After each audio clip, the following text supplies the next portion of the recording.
Hello दोस्तों, आज की इस कहानी में आप सभी का स्वागत है। इस कहानी में मैं एक लड़के का रोल निभा रही हूँ। दोस्तों, यह कहानी मेरी और मेरी छोटी भाभी के बीच की है। मेरी छोटी भाभी इतनी ज्यादा अच्छी थी कि उनको देखते ही मेरा ऐसा मन करता कि काश ये मेरी भाभी नहीं, मेरी पत्नी होती। लेकिन मैं क्या करता? मैं भी एक रिश्ते में बंधा हुआ था, लेकिन कब तक मैं ऐसे ही करता? लेकिन वह कहते हैं ना कि आपका भाग्य में जो लिखा है उसे आपसे कोई भी नहीं छीन सकता। ऐसा ही कुछ मेरे साथ भी हुआ। लेकिन एक दिन जब मैं और मेरी भाभी गेहूं की फसल काटने गए तो उन्होंने मुझे बताया कि तुम्हारे भैया मुझे बिल्कुल भी अच्छे नहीं लगते हैं और मैं सिर्फ तुम्हें ही अपना पति मानती हूं।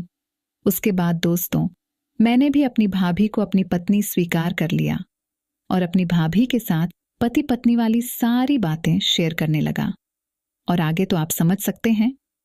आगे जो भी हुआ वह मैं आपको इस कहानी में बताऊंगा। तो चलिए इस कहानी को शुरू करते हैं। दोस्तों, मेरा नाम राहुल है और मैं एक गवर्नमेंट जॉब पाने के लिए तैयारी कर रहा हूं। वैसे मेरे 3 भाई, जिसमें सबसे छोटा मैं ही हूं। मेरे 2 बड़े भाई की शादी हो गई है, जिसमें अभी तक सभी लोग एक ही घर में रहते हैं। मेरा परिवार खुशहाली से भरा हुआ है। हम लोग ज्यादा अमीर तो नहीं हैं, फिर भी हम लोगों का गुजारा आराम से चल जाता है। मैं शहर में रहता हूं और मेरी पढ़ाई लिखाई का सारा खर्चा मेरे भाई और उनके छोटे भाई ही देते हैं। हमारे पापा बचपन में ही गुजर गए थे, तब से बड़े भैया ही घर का सारा खर्चा उठाते। एक दिन मेरे दूसरे भाई के लिए रिश्ता आया। मैं उस समय बाहर था। मेरी मम्मी ने मुझे फोन करके बताया कि तुम्हारे भाई की शादी तय हो गई है। मैं बहुत खुश था और मन ही मन बहुत खुश हो रहा था, ताकि मैं भाई की शादी में पूरी तरह से मौज कर सकूं। भैया की शादी के अभी 3 महीने ही थे, लेकिन एक दिन मेरी परीक्षा की तारीख निकल गई और जिस दिन भैया की बारात जानी थी उस तारीख को भी एक पेपर था। उस दिन मुझे बहुत दुख हुआ क्योंकि अब मैं भैया की शादी में जा नहीं पाऊं।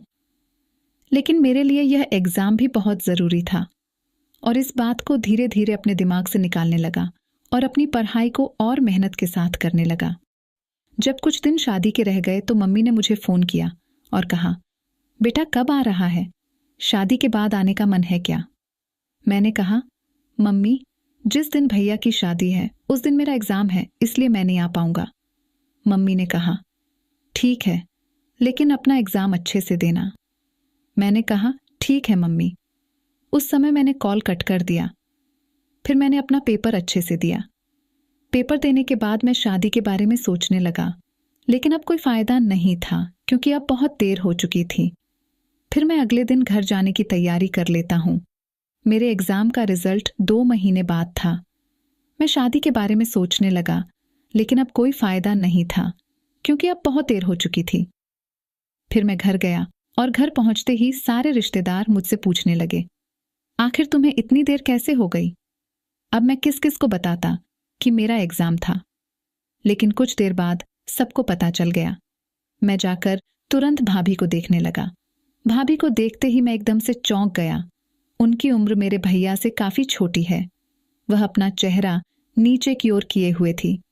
जब मैं उन्हें पहली बार देखा तो मैं सोचने लगा कि काश मेरी भाभी मेरी पत्नी होती, लेकिन मैं फिलहाल कुछ नहीं कर सकता था क्योंकि अब तो मेरे भाई और मेरे भाभी की शादी हो चुकी थी और अब मेरा और उनका रिश्ता देवर भाभी का था। लेकिन भगवान ने तो मेरी जिंदगी में कुछ और ही लिख रखा था। मैं मेरी भाभी के पास गया और उनको अपना परिचय दिया। मैंने उनसे कहा, भाभी मैं आपका छोटा देवर हूं, इसलिए आपको मेरे सामने घूंघट करने की कोई जरूरत नहीं है।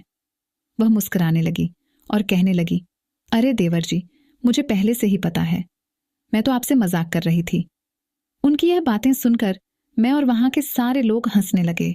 उनको देखकर मैं भूलने लगा कि वह मेरी भाभी हैं, लेकिन फिर भी भाभी तो भाभी ही होती हैं, इसलिए मैं इस बात को भूलने की कोशिश करने लगा। मेरा घर सारे रिश्तेदारों से भरा हुआ था, इसलिए घर में बहुत अच्छा लग रहा था। अगले दिन मैंने देखा कि भाभी की तबीयत बहुत ही ज्यादा खराब हो चुकी थी। उन्हें बहुत तेज बुखार हुआ था। मैं जान गया और उनके सामने आते ही मुस्कुराने लगा। मेरी भाभी बहुत मजाकिया थी। वहां खड़े होकर मैंने और भाभी ने काफी देर तक मजाक मस्ती की। फिर मुझे कुछ काम था तो मैं मुस्कुराकर वहां से चल दिया। मेरे दोनों बड़े भैया कुछ दिन बाद अपनी कंपनी चले गए क्योंकि छुट्टियां बहुत कम मिली थीं। अब घर में खेत का काम करने के लिए मैं ही था। तो मम्मी ने कहा, जब तक तुम्हारा किसी जॉब में सिलेक्शन नहीं हो जाता तब तक तुम घर में ही रहकर खेत का काम संभाल लो। तो मैंने भी कहा ठीक है। कुछ दिन बाद से गेहूं काटने का समय आ रहा था। मेरी बड़ी भाभी मायके चली गई थी क्योंकि उनके यहां भी शादी थी। अब घर में सिर्फ 2-3 लोग ही बचे थे जो गेहूं काटने जाते थे। मैंने अपनी मम्मी से कहा, मम्मी तुम गेहूं काटने मत जाना क्योंकि आपकी तबीयत कभी भी खराब हो जाती है, इसलिए आप घर पर ही रहना। फिर अगले दिन मेरी दूसरे नंबर वाली भाभी और मैं गेहूं काटने गए। दूसरे दिन से सबसे छोटी वाली भाभी ने भी कहा, देवर जी मैं भी तुम्हारे साथ चलूंगी, लेकिन मैं सुबह तुम्हारे साथ चलूंगी। सुबह जल्दी हम लोग 6 बजे गए। फिर उस दिन मैंने काफी खुद पर कंट्रोल किया, लेकिन जब मैं बातों को अपने अंदर नहीं रख पाया तो मैंने भाभी को सीधे सीधे बता दिया कि भाभी मैं आपको अपनी पत्नी के जैसा मानता हूं क्योंकि आप मेरा बहुत ही ज्यादा ध्यान रखती हो। इसीलिए मैंने जिस दिन आपको पहली बार देखा था उसी दिन सोच लिया था कि मैं कभी शादी नहीं करूंगा और अपनी पत्नी का यानी अपनी भाभी का ही ख्याल रखूंगा। उस दिन भाभी ने मुझे बताया कि देवर जी मैं भी आपको एक सच्ची बात बताना चाहती हूं।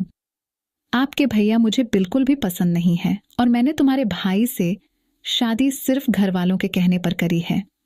वह भी मुझे बिल्कुल भी पसंद नहीं है और ना ही मैं उन्हें पसंद हूं। वह मेरा बिल्कुल भी ध्यान नहीं रखते हैं और जब से वह अपनी ड्यूटी पर गए हैं तब से मुझे एक फोन तक भी नहीं किया है। वह तो मुझे अपनी पत्नी मानते ही नहीं है।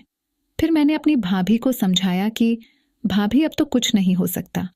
भगवान ने हमारी जिंदगी में यही लिखा था, इसलिए यह हो रहा है। लेकिन मैं आपको विश्वास दिलाता हूं कि आपको आपके पति की कमी कभी भी महसूस नहीं होगी। उसके बाद दोस्तों, उस दिन से मैंने और मेरी भाभी ने एक दूसरे को अपने पति पत्नी के रूप में स्वीकार कर लिया और पति पत्नी का दर्जा एक दूसरे को दे दिया। बाकी तो समझ सकते हैं क्या होना था। लेकिन दोस्तों, प्रॉब्लम तो ये थी कि हम घर में एक साथ नहीं रह सकते थे क्योंकि घर पर अगर ये बात किसी को पता लग जाती तो ये छोटी सी बात बहुत बड़ी हो सकती थी। इसलिए कुछ दिन तक तो ऐसा ही चला रहा। फिर हमारी जिंदगी में ऐसा मोड़ आया कि जैसा मैं और मेरी भाभी चाहते थे वैसा ही हो गया। मेरा भाई 3 महीने बाद काम करके वापस घर आ रहा था और वापस घर आते वक्त कार एक्सीडेंट में वह नहीं बच पाया। जब यह बात हमें घर पर पता लगी तो हमें बहुत दुख हुआ, लेकिन मैं और मेरी भाभी एक साइड से खुश थे क्योंकि हम जो चाहते थे और वैसे ही होने वाला था। भाई के जाने के बाद 6 महीने तक तो घर में कुछ नहीं हुआ, सभी लोग गुमसुम रहते। लेकिन ऐसा कितने दिन चलता। फिर घर वाले सोचने लगी कि मेरी भाभी ऐसे अकेले भी नहीं रह सकती क्योंकि उसकी अभी अभी ही शादी हुई थी। इसलिए उन्होंने उनकी दूसरी शादी मेरे साथ करने की सोची। जब उन्होंने मेरे से और मेरी भाभी से यह बात पूछी तो हम दोनों ने हाँ कर दी। फिर उसके 1 महीने बाद ही घर वालों ने हमारी कोर्ट मैरिज करवा दी। अब आगे तो आप समझ सकते हैं, हम अब रोज एकदम पति पत्नी की तरह रहते हैं। तो दोस्तों, वीडियो अच्छी लगी हो तो चैनल को सब्सक्राइब जरूर कर दें। मिलते हैं अगली वीडियो में। तब तक के लिए love you and take care.